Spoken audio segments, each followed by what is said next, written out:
Ito ang reading mo, Libra. Welcome back to our channel. Naway natin mabuti kayong kalagayan for watching the channel. This general reading, kayo nang bahalang magpalit-palit ng situation nyo sa reading ko.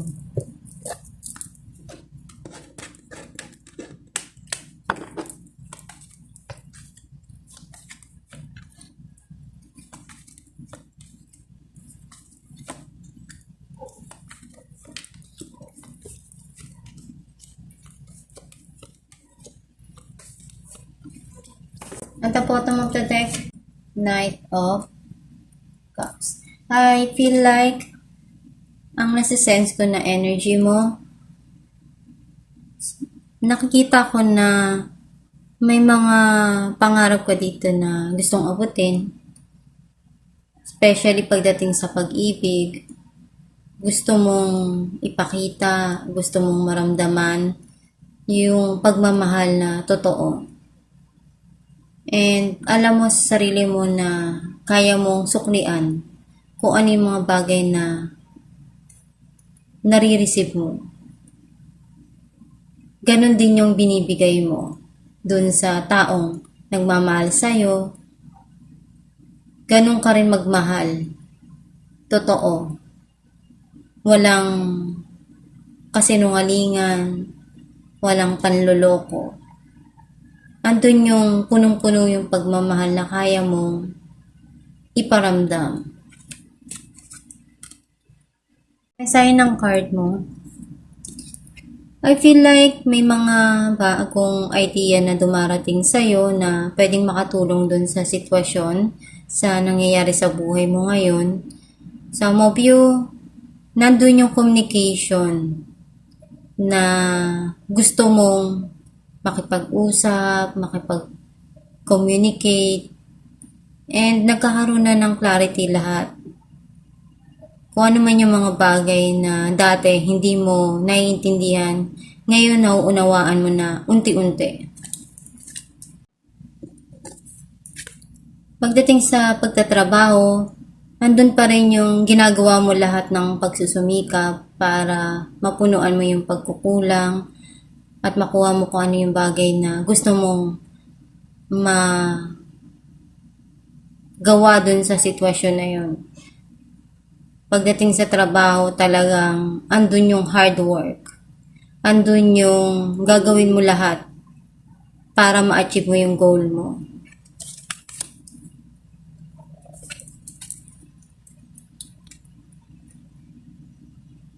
Nakita ko na meron ditong mga pangarap ka pang gustong punuan, gustong matupad, makuha, and iniisip mo kung paano mo ito unti-unting makukuha, ma-achieve.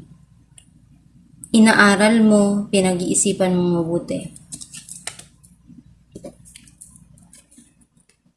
Alam ko ano yung makakabuti para sa iyo at sa sitwasyon at sa mga nangyayari sa buhay mo ngayon. And you are guided sa mga ginagawa mo. You're still holding back to the past situation or person. Some of you pwedeng you want to secure your future, your family, mag-save, mag-ipon para sa mga mahal sa buhay.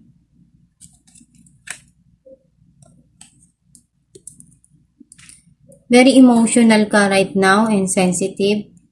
Mas gusto mo ngayon yung nurture and care. Ganun ka rin sa mga taong nandyan para sa'yo.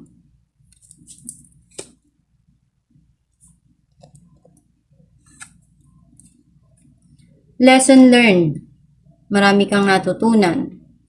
Maraming dumating sa buhay mo na hindi mo inaasahan na mangyayari. Pero marami ka rin namang nakuha doon na aral. Yung aral na yun para sa'yo mahalaga, hindi mapapalitan ng kahit ano.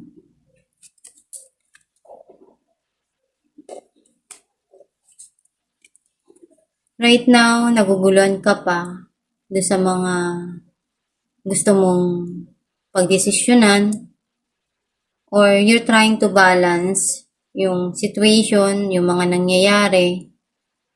May mga inaalam ka, iniintindi, at may mga desisyon kang dapat na harapin. Clarify natin ang Ace of Swords, the Tower, and the Star. I think meron ditong mga pangarap ka pa na gusto mong matupad. And some of you, meron ditong magsisimula na bago sa buhay mo na matagal mo nang pinagdarasal. Kung ano man yung nangyari na gulo sa past, ngayon unti-unti nang nagkakaroon ng linaw sa'yo. At the same time, may mga inaayos, nililinaw at kino-communicate ka dito para dun sa sitwasyon na nangyayari ngayon sa buhay mo. Clarify natin ang Page of Cups.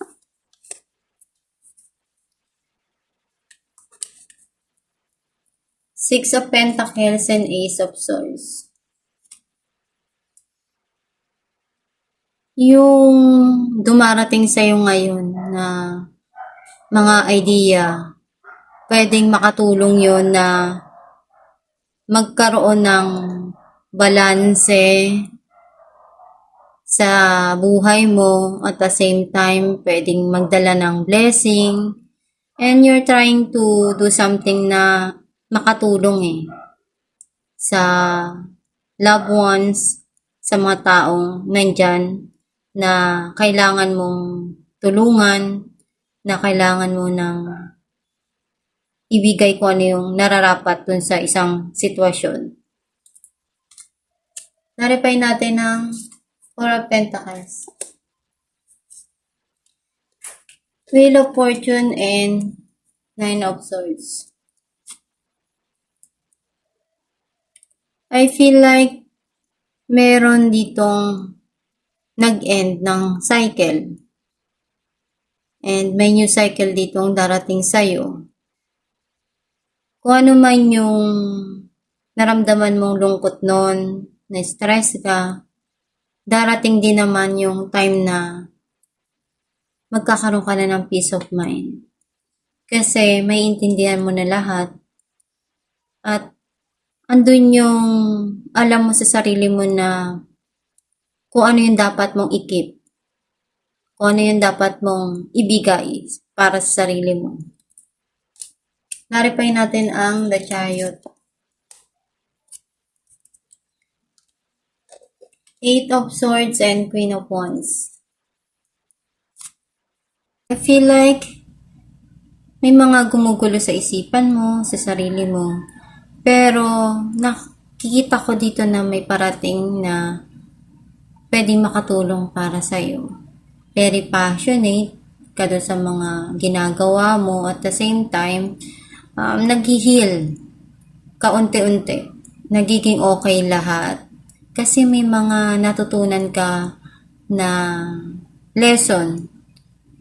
Ngayon, alam mo na kung paano i-apply lahat yun. Clarify natin ang Eight of Pentacles, Five of Cups, and Ace of Pentacles.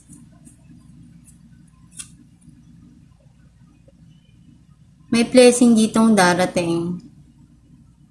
Meron ka pa ring naaalala sa iyong past. Pero, something here na mas gusto mong mag-giveaway na lang. At magsimula uli kung ano yung meron sa'yo. Kasi mas minamanifest mo yung blessing.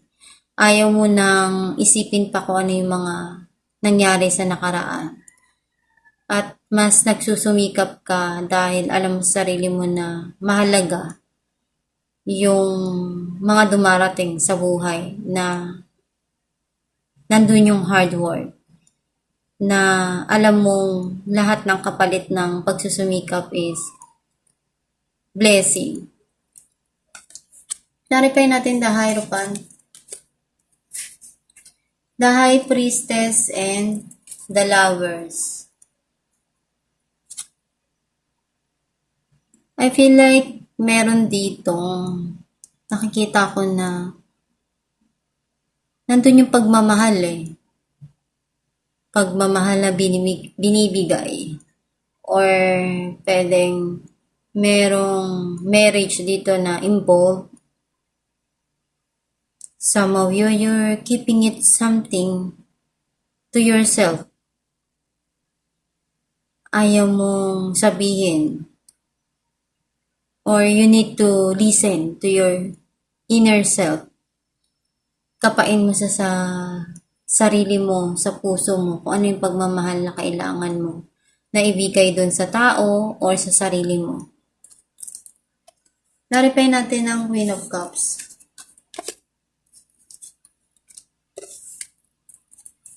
Death and the Fool. Nakikita ko na meron ka ditong pinagdaanan na sobrang bigat.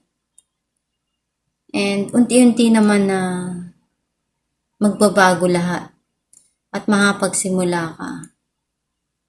Andun yung transformation and love, pagmamahal sa sarili. Ngayon, alam mo na kailangan na unahin din naman yung sarili na mahalin kasi ang dami mong pinagdaanan.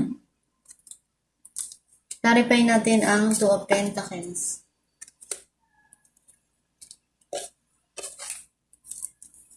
King of Wands and Four of Wands. Meron ditong nakikita ko na pwedeng reunion or prosperity for you na parating. Some of you, this person is thinking about a marriage or proposal. Pero, urong-sulong siya. Naguguluhan pa siya. Alamin natin kung ano may sign ng yung gabay.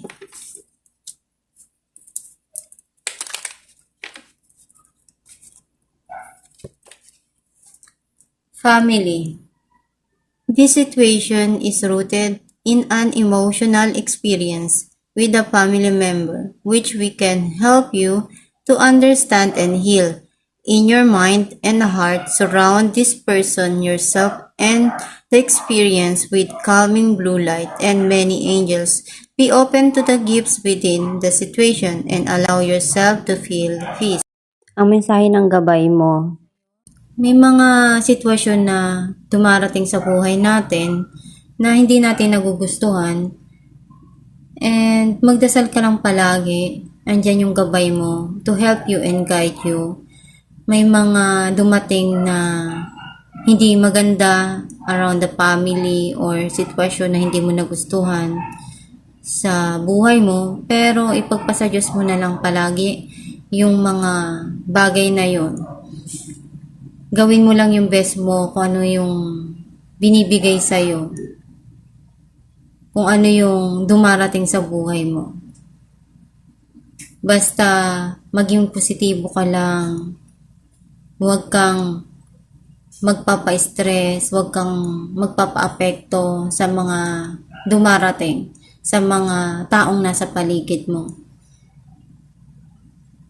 Gawin mo lang yung nararapat dun sa buhay mo, sa sitwasyon mo, at kung ano yung meron para sa'yo. Yung magpapasaya sa puso mo, sipagan mo lang at pagtiyagaan mo lang, habaan ng pasensya. At itong yung reading, libra ako nakaresonate ka, kindly comment down below. Thank you for watching.